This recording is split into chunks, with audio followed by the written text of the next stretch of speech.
Hi, I'm Jeanette Bronée. I'm the author of The Self-Care Mindset, and I care a lot about people learning how to pause and listen and ask more questions better. And what's the best advice you've ever gotten? The best advice I've ever gotten is to invest in ourselves, to invest in myself. That's the one thing that keeps carry us through because I think we humans are so focused on fixing ourselves. And it really is about learning and growing ourselves, and that takes investment, it takes learning, it takes engagement with other people, it takes being curious, it takes all of those things, and if we think of investing in ourselves, and I'm not talking about just money, I'm also talking about attention and time and care, I think we grow, we rise and think of ourselves as we matter instead of trying to get that from other people. Mm, And it was an advice my invest in dad gave me. ourselves. Yeah. That was an advice Your my dad dad. gave you. Yeah, yeah, and he gave me that when I was worried about spending money or going to take a new course because I wanted to learn something. I was somebody who always tried to learn something new, and it didn't necessarily make any sense based on what I was doing. So it felt a little bit like I was like, "Oh, I'm wasting time and money because I'm trying this over here and this over there and that over there." And today, looking back, I really appreciate the diversity of the things I've learned because it grows Wow. me. Yeah. Yeah. Wow. Well, your dad was a very smart guy. So where do you think he got that, Jeanette? Where did he learn that? And what did he do for work? Yeah, well, my dad started out as a radio technician and ended up being an executive search consultant and had his own company very early on when what it was called headhunting and when people were really new to the idea that somebody else was out there looking for the people you needed. And he always said, I don't think of influencers as the people who are talking about themselves. That's not the people I look for. I'm not looking for the people who are shouting the loudest about who they are and how good they are. He said, I'm looking for the people that other people talk about.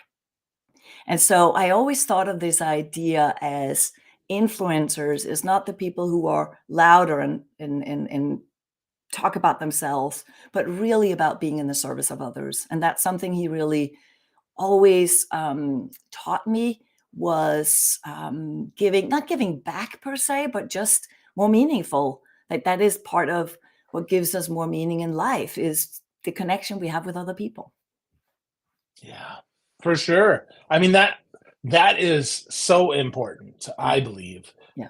That is so important. So let's talk about that a little bit more, that investment in people, being in the service of others, and then we'll move into talking about power pausing Mm, because I think that's important. So how do we do that when we have to take care of ourselves mm, first? mm. I always think that we have this idea that taking care of ourselves always becomes this to-do list, right? And the reality is, and that's what my book is a lot about, is to think of self-care as a mindset because we have a mindset with us all day long. And that mindset is a perspective with which we think, it's the way we engage with other people, and it becomes how we make decisions. So if that mindset is, I'm not good enough, I can't do it, I don't, I'm not, then that is how we engage with other people, and our relationships will suffer. Our work will suffer. So if we can think of self-care as a mindset that is self-caring rather than a to-do list of, oh, I'm supposed to do all these things. And it really shifted for me because I grew up as a competitive gymnast. And so this idea of body and mind, this idea that our physical and our mental agility and strength was really where, I was, brought up to have this sense of self. And what I learned when looking back is a lot about the value of the team. Because I wouldn't Mm, have had that. I wouldn't have had the self-confidence if it wasn't because I had good relationships with my team, a good relationship with the other people in my team, if we didn't support each other. Because if I failed, it would impact everyone else, right? But if we all won, or if we won, we would all be happy together. And And this idea that we're bringing out the best in each other by cheering on each other, and that's how we do our best, is again part of this. Self-care isn't really about self, it's about care. So I'm really in the book shifting a lot of these ideas and belief systems that we have about what self-care means. And so one of the big things that happened then when I later, I've gone through a lot of, you can call it trauma, but let me just say adversity and difficulty in my life, challenges that I had to really be adaptable and agile and keep thinking forward. And my dad, again, always taught me that. He taught me how to be curious about what's possible, even when it looks hard. And one of the things I learned about self-care versus care of others was when he was dying and I was his caretaker or caregiver. And for a while, I thought of it as caretaker. And I was running around doing all these chores and taking care of and, things like that. And then he said to me, hey, listen, he said two things that really changed how I look at myself and who I am in the world and how I engage with other people. He said two things. He said, why are you so angry with me? And I said, I'm not angry with you. I'm just really stressed and I'm really angry at the situation. And he goes, yeah, but to me, it feels like you're angry with me. And it really had me pause and be like, wow, wait a minute. My stress is affecting him in a very negative way. And here I am. I want him to be happy. I want to do all these things for him. So I'm taking care of him, but I'm not in that mindset myself that is caring. And then he said, I don't need you to take care of me and do all this stuff. What I need you to do is come here, sit down, hold my hand, and talk to me. Or rather, talk with me. I want to know that you care about me. That's what matters. And that shifted everything. For the entire time that I was his caregiver, we instead cultivated a really deep relationship. And I could say goodbye in peace with him. He could say goodbye in peace. We did have the time to prepare. We had 5 months where we knew it was ending, but we just didn't know when. And it was really this idea that we were digging into the beautiful humanness that we have rather than the tragedy of what was happening. We were really together. We were just really building on good memories and things that could live on and lessons that I could take with me. And that was his point, right? He wanted to give me as many lessons as possible that I could keep using today. And I do. And I smile every time I think of him. Wow.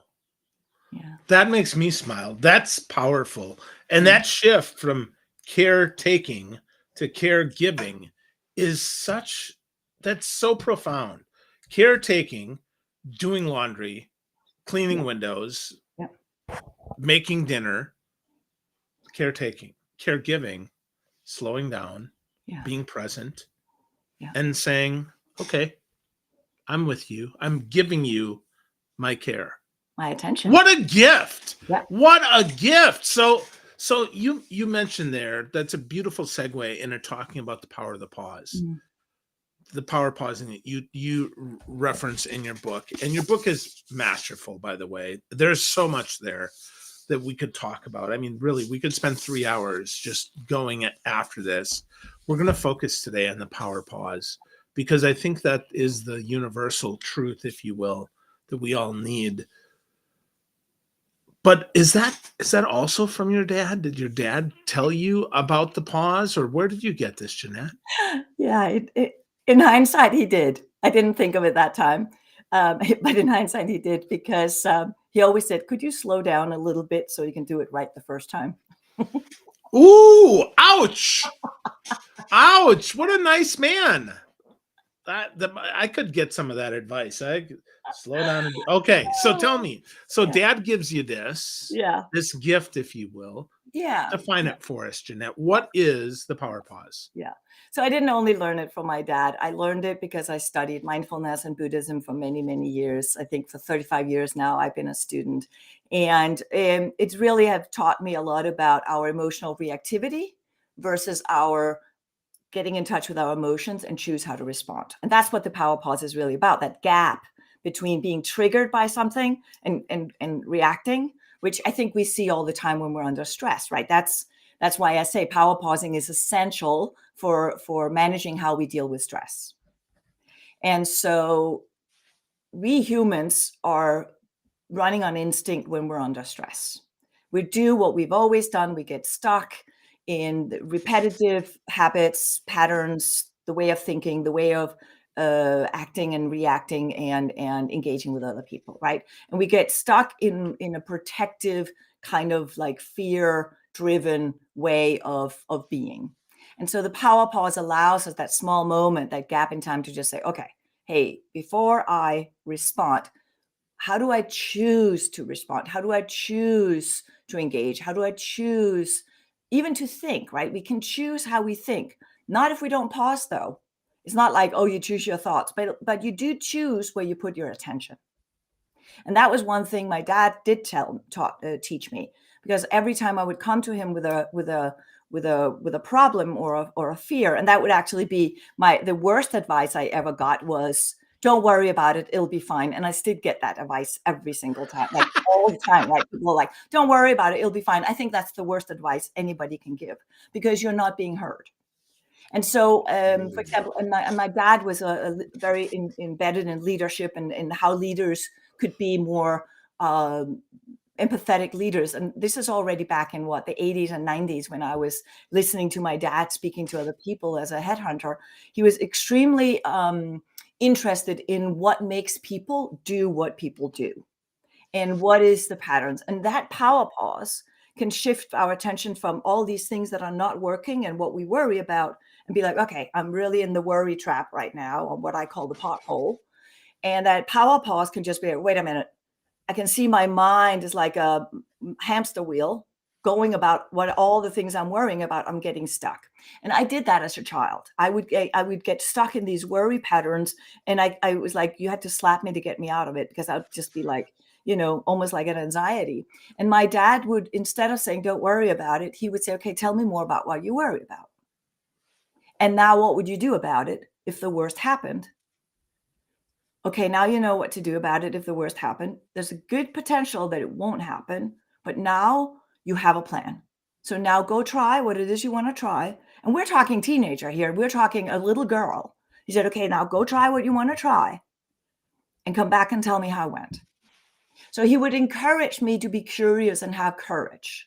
And I realized later, as I was learning about Buddhism, I always said my dad was my Buddhist teacher. He just didn't know what Buddhism was, but he taught me how to be more in touch with how our automatic patterning of being human is affecting how we experience life. And so one of the examples he gave me in terms of being a caring leader was when we tend to say, don't worry about it, it'll be fine, you got this. That is not instilling confidence in anyone. And he gave me the example of when a little child is scared that there is a boogeyman under the bed.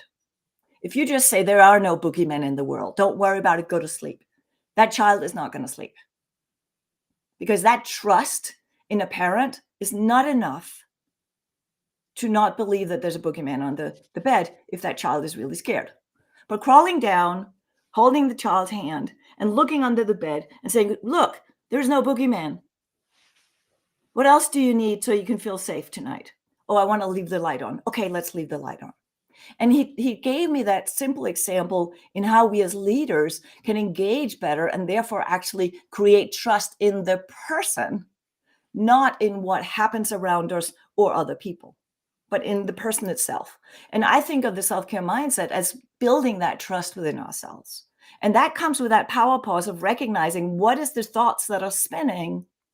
How am I feeling right now? What can I do about it? And how do I communicate with other people what I need? And that's really the framework in the self-care mindset, but it starts with a power pause. Without it, there is no change. Wow. Wow. That's so good. I wrote down a bunch of that. The one big one that I want to pull out, besides the boogeyman, which I think is interesting, right? But not only going down there and showing that there is not a boogeyman, but also what else do you need? I think that's great.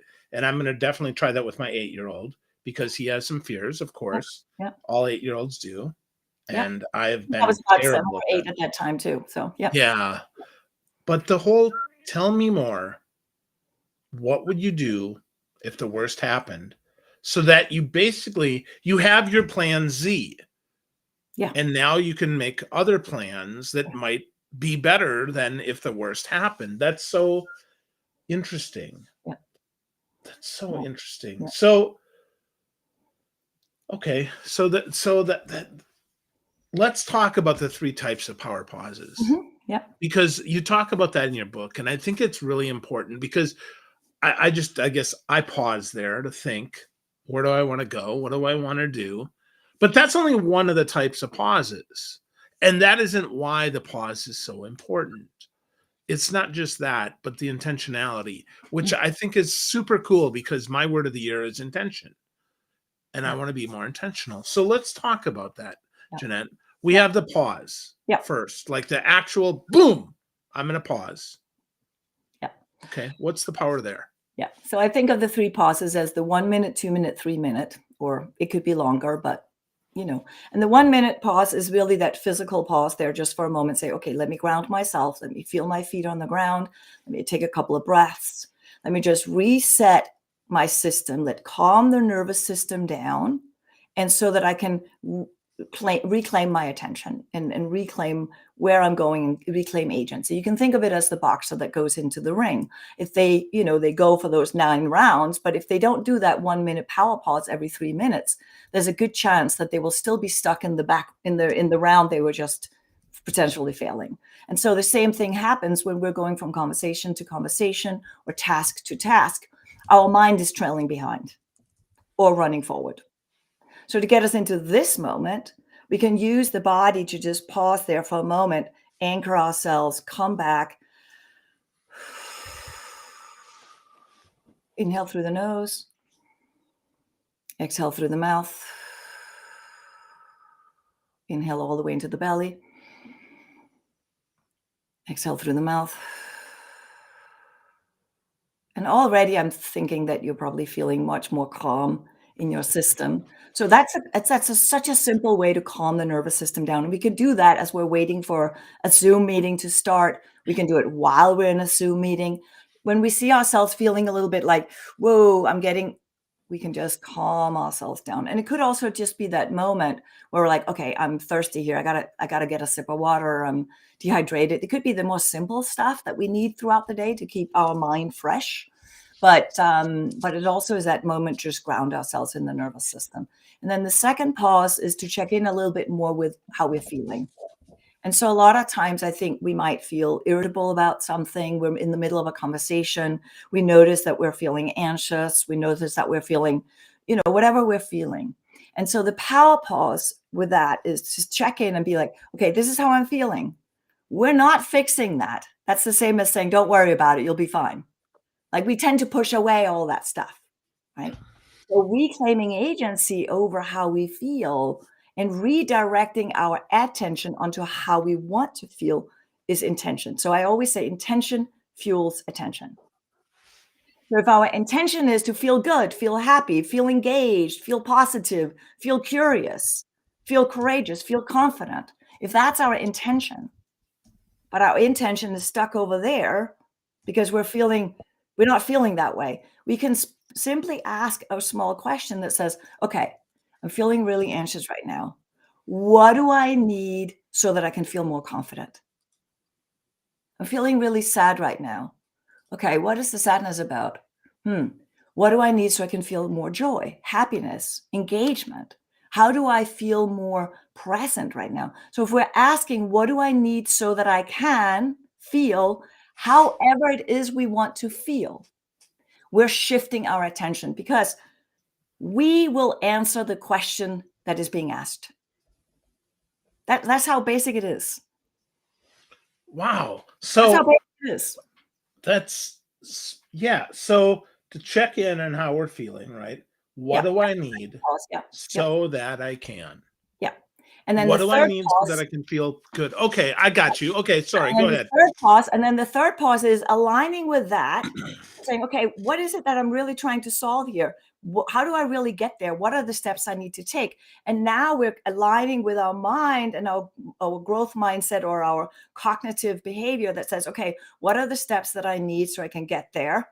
And how do we solve this problem, whatever it is, right?" We go into this more constructive mindset. So the first power pause is that physical.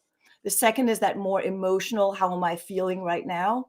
And then the third is more like, okay, how do we solve this? How do we move on? What are some of the ways what are some of the things we need so that we can solve this? Where are we going? So on and so forth.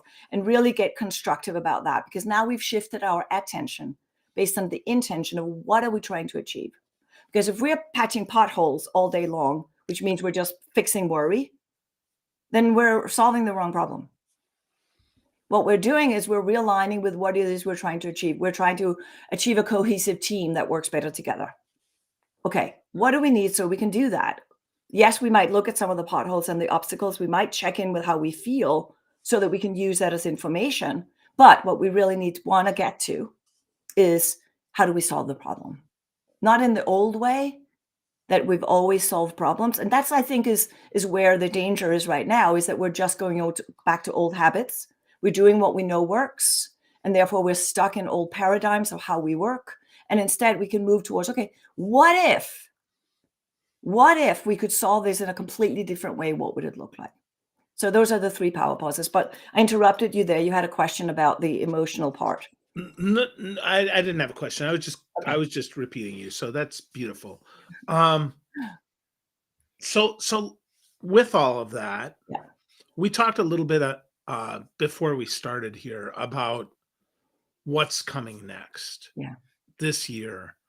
Lots of stuff. I mean, it's a election year, presidential, lot of stress, lot of strife. How do we power pause through this? How do we Mm, make that work, Jeanette? yeah. Well, I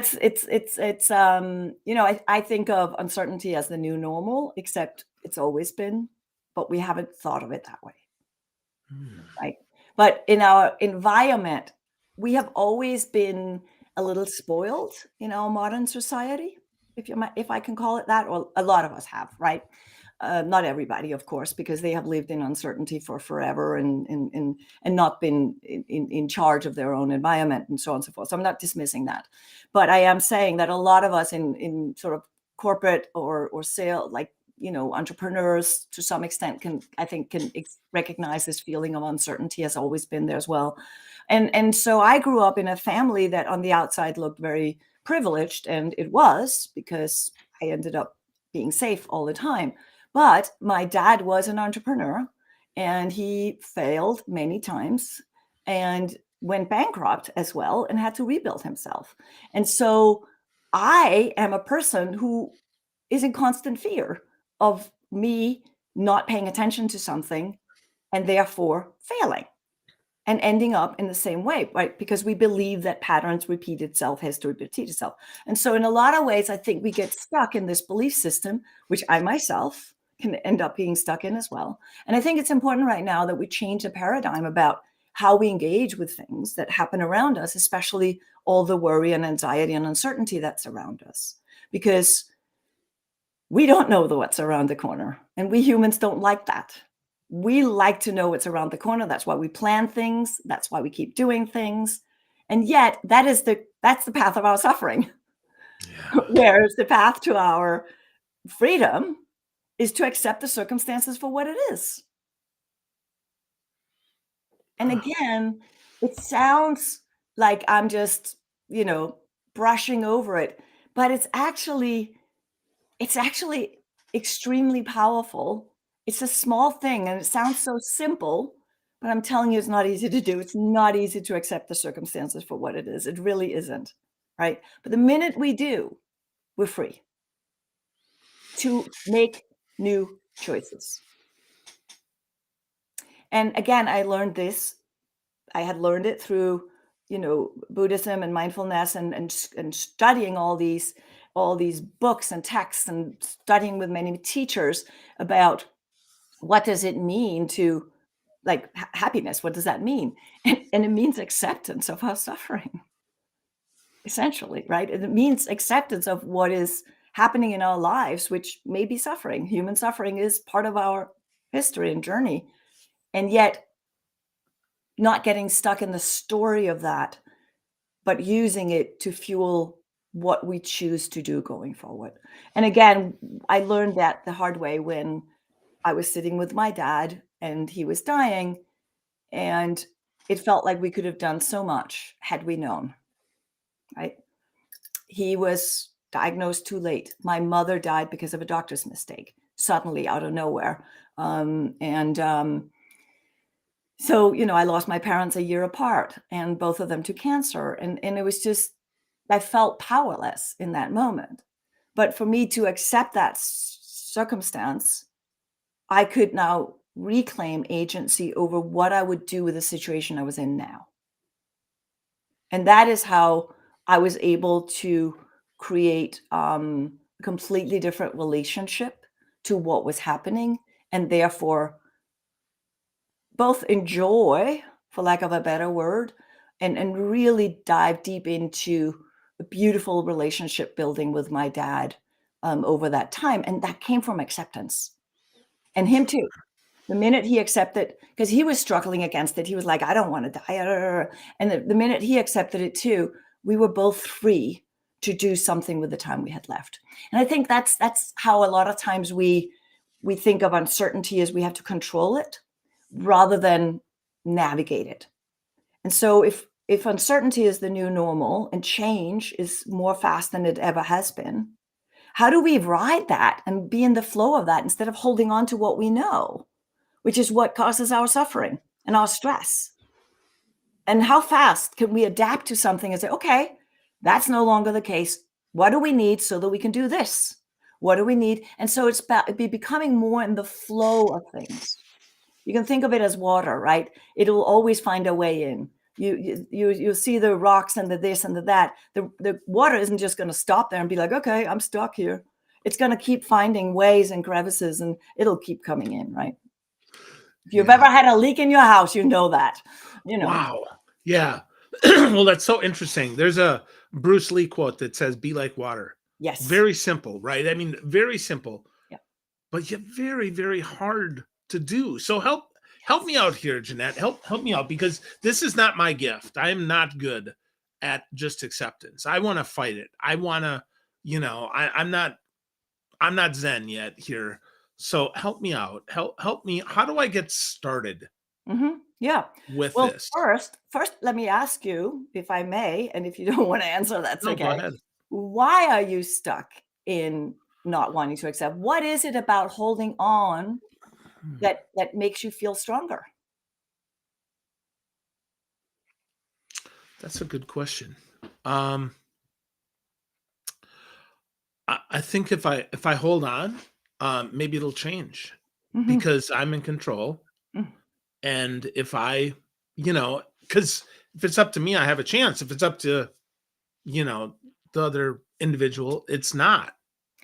Well, let me then make sure we talk about the same thing here. Are you saying holding on to the way things are or holding on to your intention for what you want to try to achieve? Holding on to the intention of what you're trying to achieve Yeah, is, I guess it's kind of holding on to what was, right? Like, yeah, holding on to what was is yeah. a little bit of a waste of time. Sorry, Phil. So Phil is wasting. All right, I got it. No, okay. So, all right. So But I but if buy you're that. s but if you're really intent on your intention, Yeah. that's different. Okay. You still wanna get somewhere, Yeah. but we'll find a different way to get there. That's different. That's Mm, resilient. But you're thinking of resilience as holding on to what was, and I'm just gonna fight against because that's control. It's actually not. It makes you more fragile. There's a Chinese saying that the taller the bamboo, the deeper it bows. That's in terms of humility and feeling humble. But there's also another saying that the stronger and the bigger and the older the tree, the stronger it looks, there's a good chance that that's the first that will fall in this storm because it's so rigid. whereas the young tree will just bend with the wind. And a lot of us think of strength and resilience as that strong tree that's just standing there and doesn't move. But all the trees in my area that fall over and take away my power every time there's a storm, it's not the new young trees that bend. It's all the old trees that are standing there getting either broken or uprooted. Yeah. So it's not austerity that gets us through this.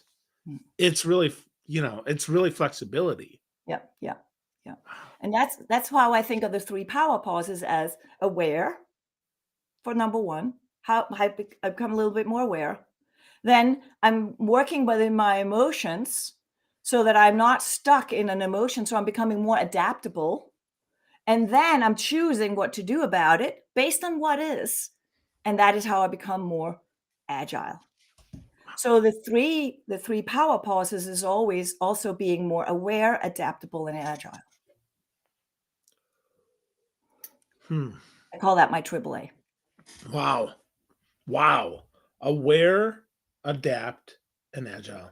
Yeah. I like that. That's great. Well, before I ask you a last question here, I want to let folks know where they can get more of you, Jeanette, because you've got so much great stuff. We're only covering one piece of the book, but it is a thread that goes through the book. The book is The Self-Care Mindset. Jeanette Bronée, you can find her at JeanetteBronee.com. I put the little accent. Is that an accent aigu? It's an accent aigu. I'm originally from the Huguenots. Oh, no. I don't really know what that means, but that's okay. So I studied that in high school. That's cool. That is cool. Yeah. So awesome. Yeah. So and you don't need that to get on my website. No. That's right. That's why I didn't. Yeah, I just added it because I was showing off there. I know like one thing. So because the other way is accent grave. Yes. So yep, and you fall in the grave. Yeah, that's how. Anyway, Mrs. Murray would be proud. That's all I remember. So with that, Jeanette, so much fun. So with that, let's take people out with a little power pause, a little 1 minute. Let's get physical one more time and pause with people, because I think that's a beautiful way to end our show today. Yes. All right. So let's feel our feet on the ground. Lower the gaze. Look ahead of you a few feet or close your eyes. It's up to you. And just inhale through your nose. The long, deep exhale through the mouth. You can make sound if you're alone. If you're in the office, just do it quietly. Inhale through the nose, deeply into your belly. And exhale through your mouth. And one more inhale through the nose. And deep exhale. And feel your power in your feet. Feel how you're connected to the earth, to the ground, to the floor. And feel how strong that connection is as you're allowing whatever you're feeling in your feet right now, whether they're warm, buzzing, whatever they're feeling like, just allow that connection to be a foundation that allows you to keep coming back home to you, to learning to trust you, learning to cheer on you and care about you, because that is the most human we absolutely can be. May the pause be with you.